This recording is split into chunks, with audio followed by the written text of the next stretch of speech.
Hey guys, welcome back. I'm really excited. I have Rita with me today. She's over in Queens in New York, and Rita had chronic fatigue syndrome and POTS about 17 years ago, and eventually, thankfully, did finally fully recover. But then she got COVID, which turned into long COVID and essentially a relapse of her symptoms from CFS and the other things that she had going on. So she's got to go through this all again a second time. But thankfully, she has found her way past it once again, is about 95% recovered and really just doing amazing. And she even has an ebook that she has just released. It's just come out on Amazon called Thriving Beyond COVID. That will be linked in the video description. So really excited to talk to you today, Rita. Thank you so much for doing this. Thank you so much, Raelan. Thank you for interviewing me, and thank you for all you do for the fatigue community. And I'm really honored to be getting to do this interview with you. Oh, it's absolutely my honor to do it as well. I really appreciate people like yourselves, putting yourself out there and sharing your story. And for people watching, stick around to the end because Rita's got a lot of great stuff. She's going to share some of the things that she felt were her mistakes that she was making that were holding back her recovery, along with specifically everything that she did that was helpful for her to fully get her health back. So good stuff coming up.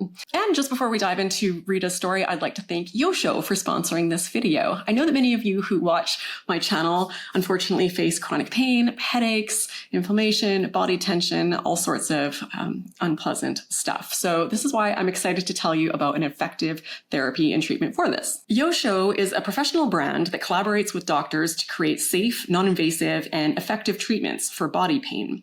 At Yosho, they prioritize integrity and attentiveness to their customers' needs and are committed through their red light therapy products to helping the 300 million people who suffer from chronic pain. I started waking up with neck pain and back pain a while ago. I think I might be sleeping funny. I'm not sure what it is, but it's worse in the morning and then kind of eases off as the day goes. So I was very excited to have this partnership with Yosho and to see if this would work. And I've been using the cervical traction light therapy relaxer, and it has been helping my neck pain to get better. It's simple and really comfortable to use. And what's unique about this product is that it combines two therapies, red light therapy and a traction pillow. Red light therapy is a therapeutic intervention that uses low levels of red or near infrared light to stimulate cellular repair and increase blood flow. It utilizes advanced technology to deliver targeted red light therapy directly to your neck and upper spine, promoting healing, pain relief, and rejuvenation. A traction pillow works by providing a gentle stretching of the neck muscles and spinal cord.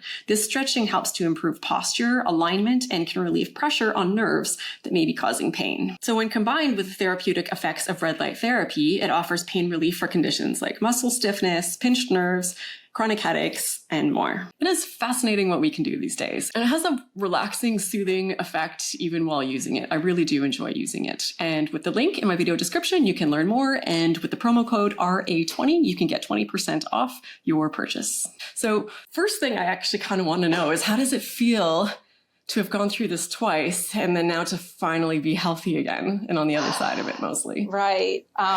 Okay. So like you said in the intro, I did get sick first 17 years ago. I was a competitive long distance runner, and I was one of those runners that didn't just run to run. I ran to win.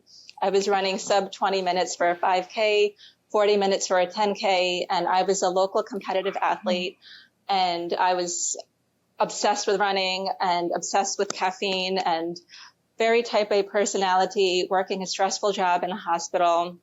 So I got chronic fatigue syndrome and POTS from overtraining back then. And I was bedbound for about 3 months back then. And I eventually recovered. It took about 5 years to recover from that bout. So I had a good stretch of about 12 years where I was in remission from all of that. I thought it was completely behind me. I did not think I would ever get any type of issues ever again. And I actually wound up getting COVID in March of 2020. I work in a nursing home. I'm an occupational therapist in a nursing home in Queens, New York. And I just got COVID from there. And like the first wave, when all the healthcare workers were dropping like flies and all the hospitals in New York were inundated with like sick people and dead bodies. We didn't even have room to store all the dead bodies. It was horrific. So I got COVID back then. And this was before we even knew that long COVID was even a thing. So it took me 2 months to recover from that infection. But I did not get really like long COVID from that, which is really surprising because I got really, really, really sick.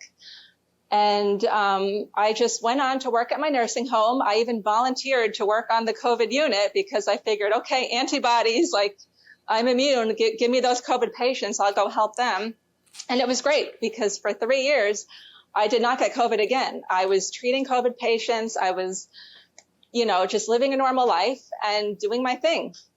And I did wind up taking one of these things in the arm because at my job we had to. And I could not take any further doses because I actually wound up getting a reactivation of my POTS syndrome, which was like a pre-existing condition from that. So my cardiologist wrote me a letter of exemption. So other than that, though, I bounced back from everything and I was okay. And then in January of 2023, I wound up catching the Omicron variant, again from work probably, and it was fairly mild, just some headaches and a little bit of fever. And I was home for about a week, came back to work, and I did not think that was going to be what gave me long COVID, but it was. And the long COVID symptoms didn't start until a couple of weeks after, I was like back at work and trying to exercise and do everything like I normally did again. And then I began to deteriorate pretty rapidly from there. So it was like a constellation of symptoms. How amazing, or how astonishing that you managed to go through like 3 years of COVID, working with COVID patients. And by this time, I imagine you were aware of long COVID. I would think you thought yes. You're in the clear. Like, okay, right. yeah, if it hasn't happened by now, it's not going to happen. It's certainly not going to happen with these milder variants of the virus. Yeah. So I should be fine. That's exactly. And so what happened is in November, like a couple of months before I got Omicron, I wound up catching like a little flu of some sort. And I got like maybe 12 COVID tests thinking, okay, this is COVID, but it wasn't. It was just like a flu of some kind. And so I think the reason probably why I got long COVID is because I had like that flu. And then a few months later, I wound up catching Omicron. So it was just two infections kind of close to one another. And plus I was working a lot, exercising a lot, and probably stressing my body more than I should have. And again, it's that thinking that I'm not going to get any after effects, And I was really shocked when I began to go downhill pretty scarily and aggressively. So what did that look like? Okay, I wrote them down so I don't leave anything out. Okay, so I had weakness in my limbs, severe, like my arms were so weak that even just laying in my bed, I could hardly hold up my phone just to even text somebody. Brain fog, constipation, hair loss, temperature dysregulation, weakened voice. Like I would try to talk on the phone with my mom and my voice would be so weak and it just felt like I was using so much energy just to even speak. Joint pain. So I had like widespread joint pain and I have old kind of like injuries from when I used to be a competitive horseback rider. Like I have an old back injury that suddenly began to hurt so bad as if I fell from the horse yesterday, even though it was 7 years ago.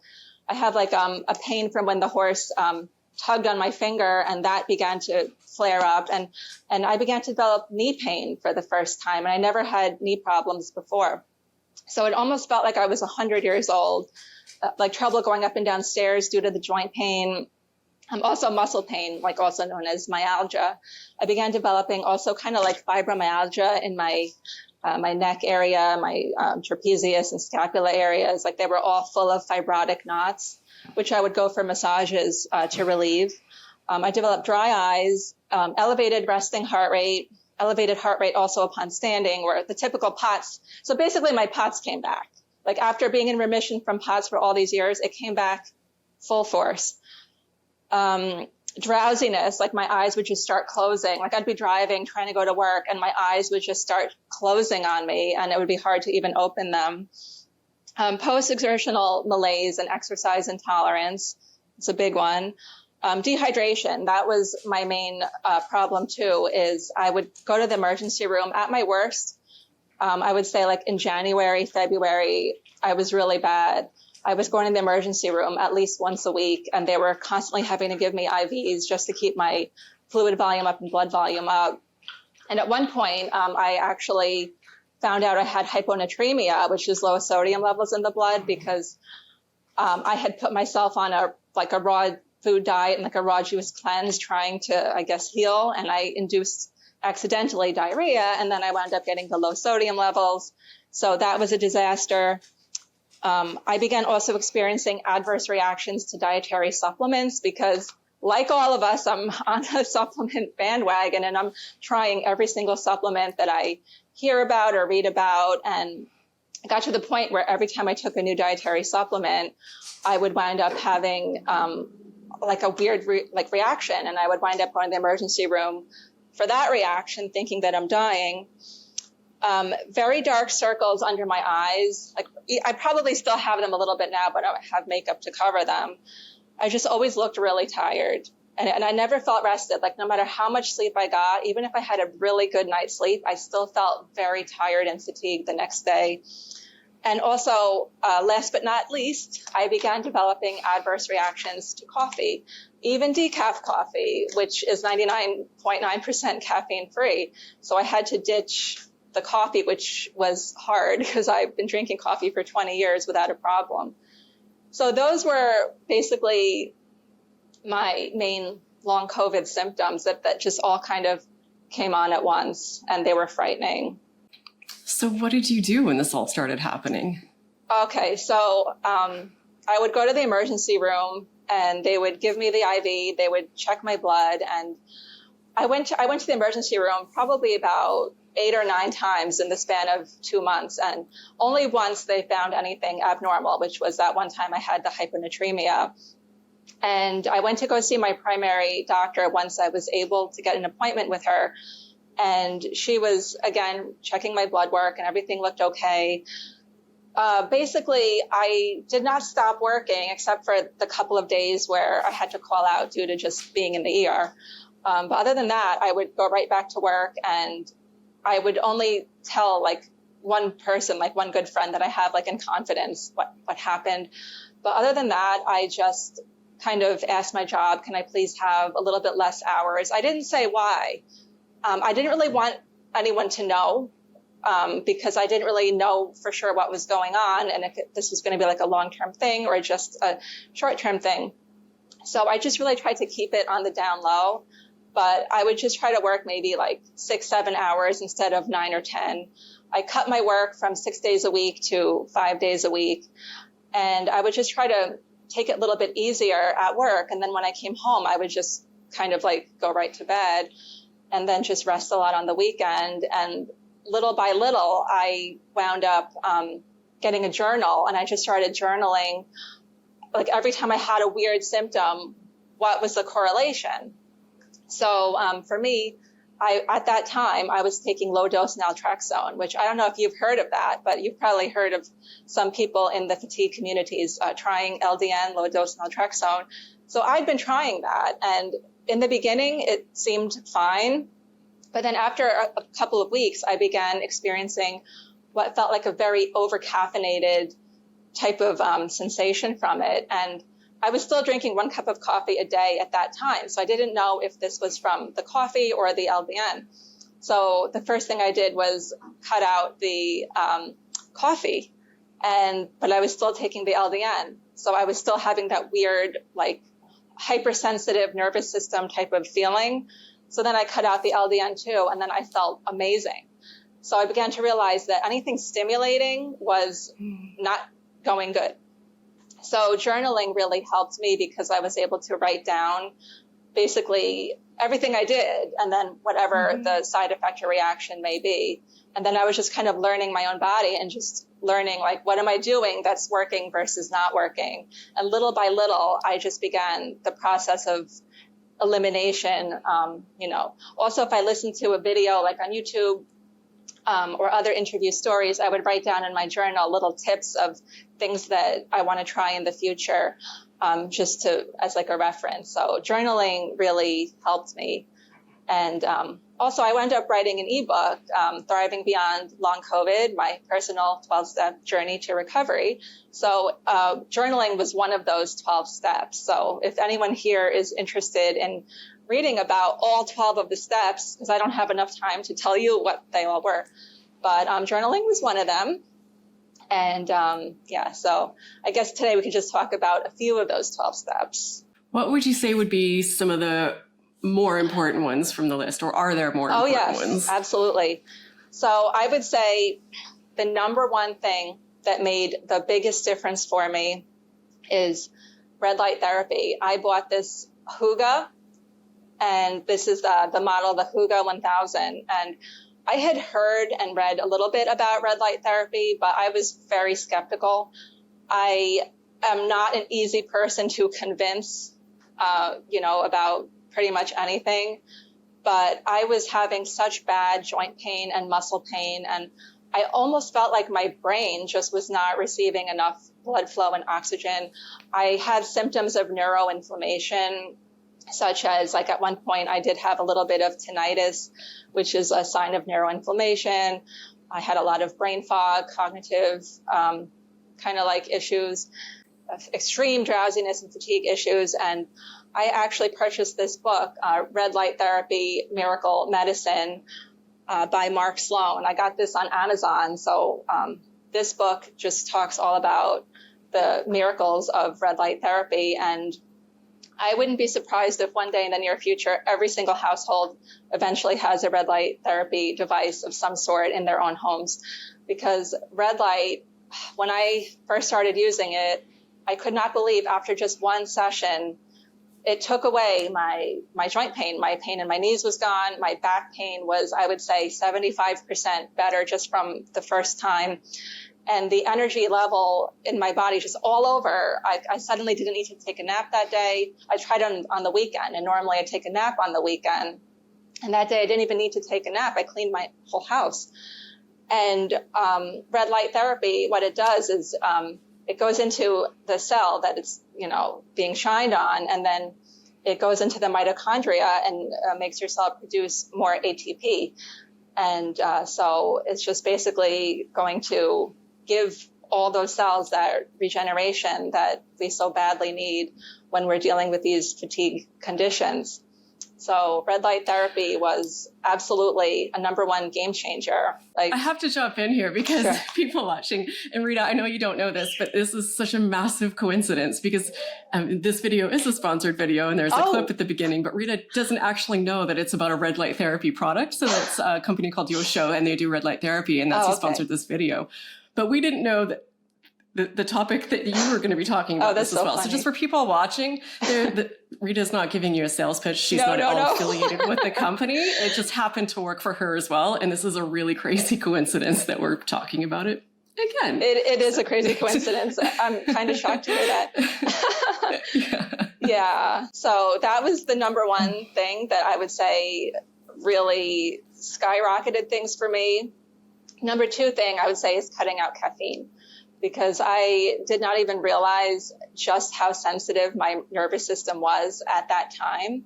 And I didn't really think that like one little cup of coffee a day was really going to make or break anything, because I normally used to drink even more than that and I'd be fine.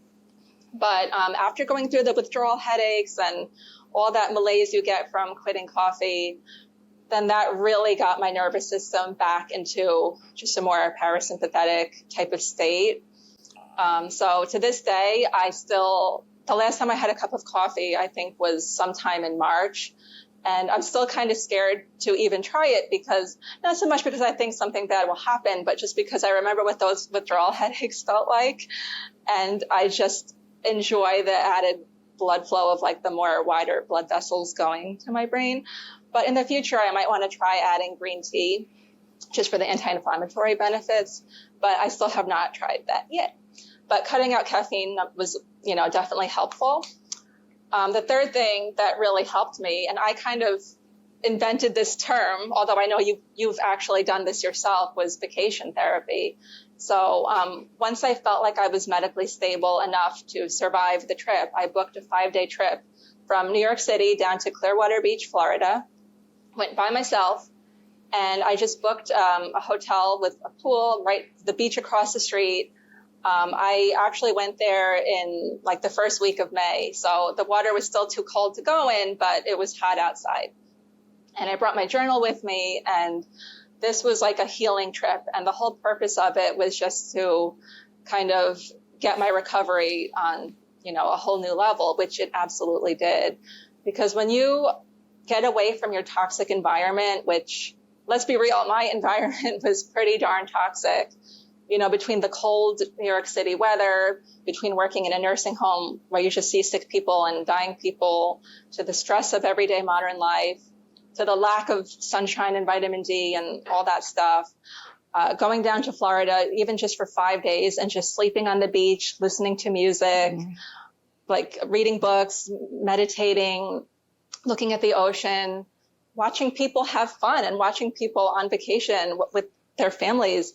That was so healing for me. Like when I came back to work, I felt like my dizziness that I'd been having from my POTS was like 95% gone just from that little vacation.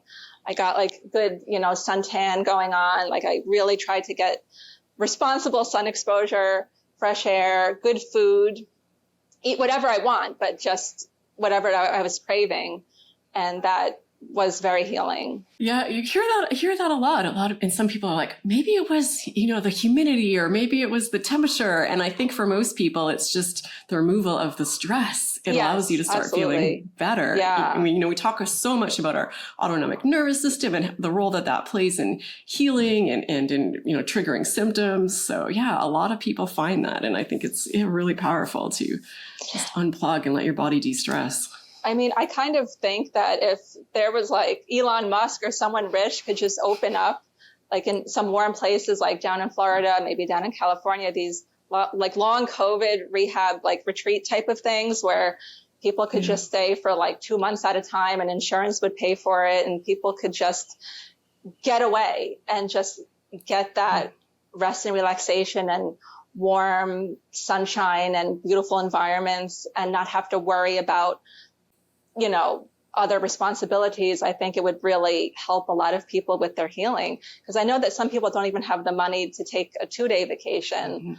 let alone 5 days or 2 weeks or a month or anything like that.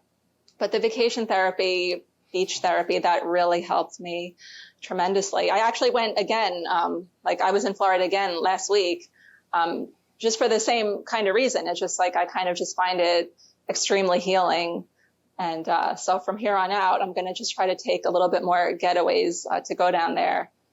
So I also have family down there, so like that helps too. Yeah, and I think it's not that necessarily, going on vacation is going to heal everybody, but those things that you are doing to get yourself better have a lot better shot of working when your body is in a calm, relaxed state. And we know how toxic the stress is. And for some people, just the removal of stress might be enough for them to just let their body heal, because our bodies are really powerful healers under the right circumstances. But I think that's whatever you do to find ways to bring the stress down is so important. Yeah, I think stress and inflammation, like these are the two main things that I think are driving long COVID. So I think the bottom line is if you can reduce the stress as much as possible and try to reduce the inflammation as much as possible, then you're going to see a good amount of improvement for sure. And at that time, I didn't know that exercise was a form of stress. So I was still trying to do my exercise routine to whatever extent I could, which is 30 minutes a day on my elliptical machine. But I eventually had to really even cut that out too, because even that at some points can be too much. So I think when in doubt, rest is not going to hurt you. You could substitute that for gentle walks and gentle stretching, yoga, things like that.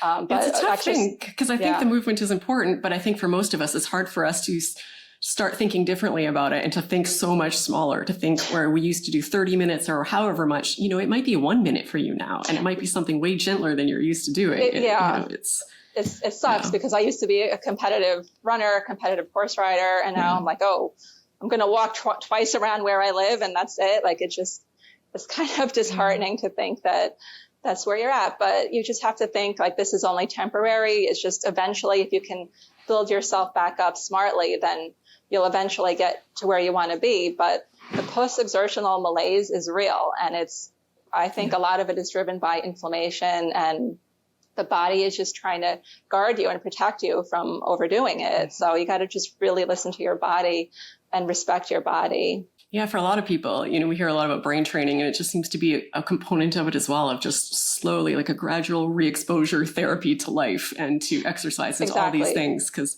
your body is trying to protect you, I think. And you go out and try and run a marathon. It's like, nope. Oh, no. Better to have you safe in the cave and unable to move than and feeling sick. I work in a rehab gym, and a lot of my patients are doing like the lat pull downs for 10 minutes straight. And so I went and I tried it a couple of weeks ago, and I wound up getting post-exertional malaise from that. And I was so upset because I was like, wow, 80-year-old patients, like they're doing this. And then I try it for 5 minutes, like on a kind of a heavy weight. And I felt horrible the next day. So live and learn, just got to build it up. I don't know if you found this, that with each new thing, because I would get really good and strong at one thing. Like I started with strength training, and it took me a really long time. I did start with 1 minute a day. But after about a year, I could work out for an hour at a time and push as hard as I wanted. So I felt like I was good. So then I decided I was going to start running again. And then that hit me and was giving me some post-exertional malaise. So it's like, every kind of new thing you reintroduce, there's that sort of element of having to do it gradually and show your body that it's safe. Like, has it been like that for you when you try different things? Yes. It's all of a sudden like, absolutely. Whoa, I feel like I should be able to do this because I can do that other thing. Absolutely, for sure. I think back in, I'm going to say, end of April, I tried going into Manhattan and just spending a day walking around in Central Park leisurely and taking pictures, and nothing even crazy. And the next day I got the worst post-exertional malaise. But yet I had been doing like my elliptical for 30 minutes, which is a lot more intense, and doing things like crunches on the floor and like carrying groceries and things like that. And I was fine. And then just a walk in Central Park for maybe 2 hours completely for 3 days set me back. So it's just very strange. It's a very mysterious type of reaction that our bodies throw at us. All right. So anything else that really stands out to you from your journey, either in terms of, mistakes you made or things that really helped? Yeah. So the two biggest mistakes that I made, and I still kind of am upset about it to this day, has to do with diet and supplements. And like all of us, every time I would hear about someone recovering because they did this diet or this supplement and that supplement, I would do it. I would try it. And every single time I did that, I wound up having an adverse reaction. And I'm not really sure why this would happen. If it was just my body was under so much stress at that time that doing these things caused more stress on my body or what have you. But I tried like a carnivore keto type of style diet, and which was pretty much eating like homemade chicken soup with chicken and a tiny bit of maybe celery in it, and trying to really cut down on the carbs and eating like mostly just protein. And that wound up giving me kind of like glycogen depletion in my muscles. And I almost felt weaker and kind of dehydrated from doing that. So I began to realize like, no, that's not good. My body definitely needs carbs. I can't just live on protein. So then I also tried like a vegan diet, but it wasn't just like cooked vegan. It was more of like a raw diet and a lot of juicing, because I thought, oh, these juices are going to just flush out all my problems. And it wound up flushing me so bad that I developed severe diarrhea.